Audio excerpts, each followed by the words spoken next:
প্রথম কাজে হচ্ছে পতাকা উত্তোলন, আর এই পতাকা উত্তোলন করছে জাতির নবনির্বাচিত সভাপতি মহন্ত বর্মন। আর তেখেতলত হয় এটা হচ্ছে বিশিষ্ট ব্যক্তিসকল সকল রাজ্যে উপস্থিত আছে, লগতে কৃতিত্ব লাভ কৰা ছাত্ৰ ছাত্ৰীসকল উপস্থিত আছে। হেল্ল' ফ্ৰেণ্ড, কি খবৰ? আশা কৰিছোঁ ভালে আছা। আৰু সকলোকে মোৰ ইউটিউব চেনেললৈ স্বাগতম জনাইছোঁ। মই আজি আহি পাইছোঁ ওদালগুৰি জিলালৈ।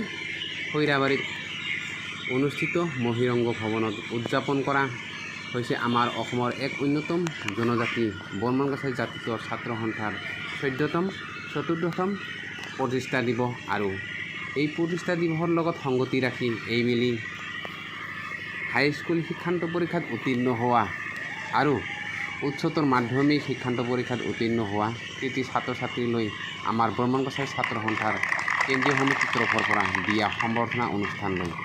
আৰু এই সম্বৰ্ধনা অনুষ্ঠানত উপস্থিত থাকে অঞ্চলটোৰ বিশিষ্ট সমাজসেৱক, অধ্যাপক, MCL, বড়ো ছাত্ৰ সন্থাৰ সভাপতি দীপেন বড়ো, জাতিটোৰ মুখ্য পৃষ্ঠপোষকতা গৰিধৰতা ভুৱন সিং বৰ্মন, প্ৰাক্তন সভাপতি সঞ্জীৱ বৰ্মন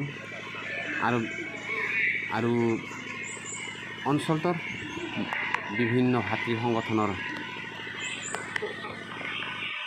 মুৰব্বী বিষয়ববীয়াসকলে শ্বহীদ বিদিয়ত তৰ্পণ কৰিছে প্ৰাক্তন সভাপতি সঞ্জীৱ বৰ্মন। আন্দোলনে হোক, আশু আন্দোলনে হোক, আশু আন্দোলনে হোক, ছাত্রসকলের বিশেষ ভূমিকা আছে। আর ছাত্রসকলের ভূমিকার উপর নির্ভর করে এই বিষয়ৰ আবিষ্কাৰ হৈছে।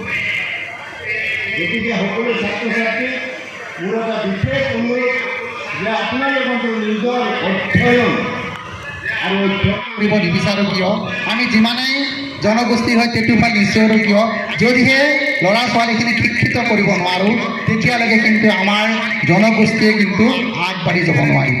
কাৰণ শিক্ষাই মেৰুদণ্ড স্বৰূপ বুলি কৈছে। কথাটো হৈছে যে শিক্ষা এজন মানুহক থিয় হৈ থাকিবলৈ যেনেকৈ মেৰুদণ্ডটোৰ প্ৰয়োজন, ঠিক তেনেদৰে আমাৰ জনগোষ্ঠীটোৰ এই যে ছাত্ৰ ছাত্ৰীসকল ঘাই মেৰুদণ্ড স্বৰূপ, এওঁলোকে যদি উঠি আহি জাতিটোৰ হকে, স্বজাতিৰ হকে, দেশৰ হকে কাম কৰিব পাৰিব, তেতিয়াই আমাৰ শিক্ষা। ধন্যবাদ সভাপতি মহোদয়, আপোনাৰ নিৰ্দেশ মৰ্মে আমি আকৌ আমাৰ এই সভাৰ মুখ্য অতিথি মাননীয় শ্ৰীযুত দীপেন বড়ো ডাঙৰীয়া ছাৰ, তেখেত কেন্দ্ৰীয় সভাপতি FCO, তেখেতক আমি সম্বৰ্ধনা দিবলৈ ওলাইছোঁ। গতিকে এই মুহূৰ্তত তেখেতক আমাৰ মাজত চিনাকি হ'বলৈ আৰু আমাৰ ছাত্ৰ সন্থাৰ ফালৰ পৰা তেখেতক আমি সম্বৰ্ধনা জ্ঞাপন কৰিবলৈ আমাৰ বিষয়বোৰক আহ্বান জনাইছোঁ। জীৱনৰ ব্ৰত হিচাপে গ্ৰহণ কৰি বড়ো জনগোষ্ঠীৰ লগতে অসমৰ অন্যান্য জাতি জনগোষ্ঠীৰ লগত ভাতৃত্বৰ এনাজৰীৰে সকলোৰে উত্তমৰ বাবে যি অৱদান আগবঢ়াই লৈ গৈ আছে, তাৰ বাবে আপোনাক শতকোটি প্ৰণাম জনাইছোঁ।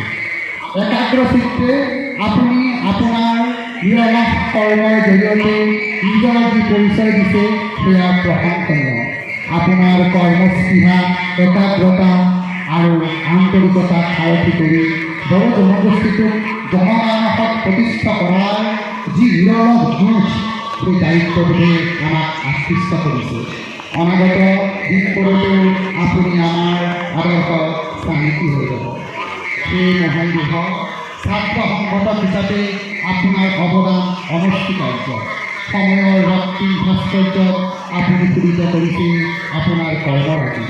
আপুনি সুদীৰ্ঘ দিন বড়ো জনগোষ্ঠীৰ লগত জড়িত হৈ অসমৰ জ্বলন্ত সমস্যাসমূহৰ হৈ মাত মতাৰ লগতে বৰ্মন কছাৰী জনগোষ্ঠীৰ এগৰাকী সৎ পৰামৰ্শৰ ভূমিকা অনবদ্য।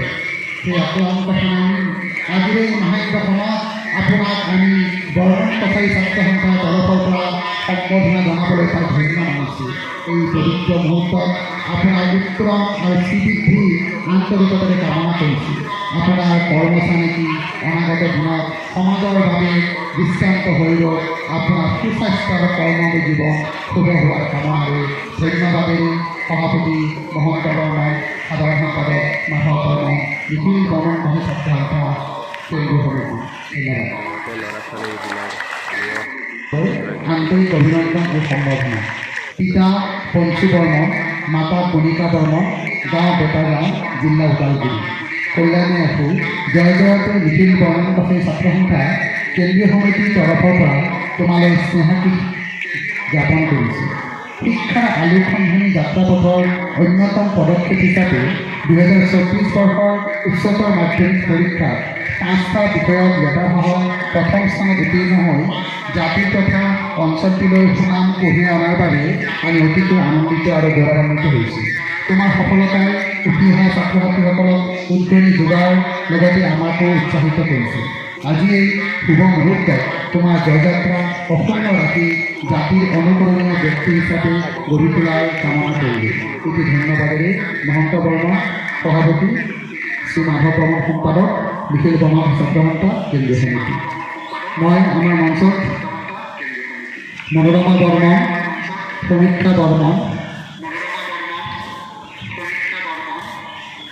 প্ৰতিমা বৰ্মন আৰু ময়ূৰী বৰ্মনক মঞ্চত আহি আমাৰ দীপেন বড়ো ছাৰৰ পৰা সম্বৰ্ধনা পত্ৰ অনুৰোধ কৰিছিল।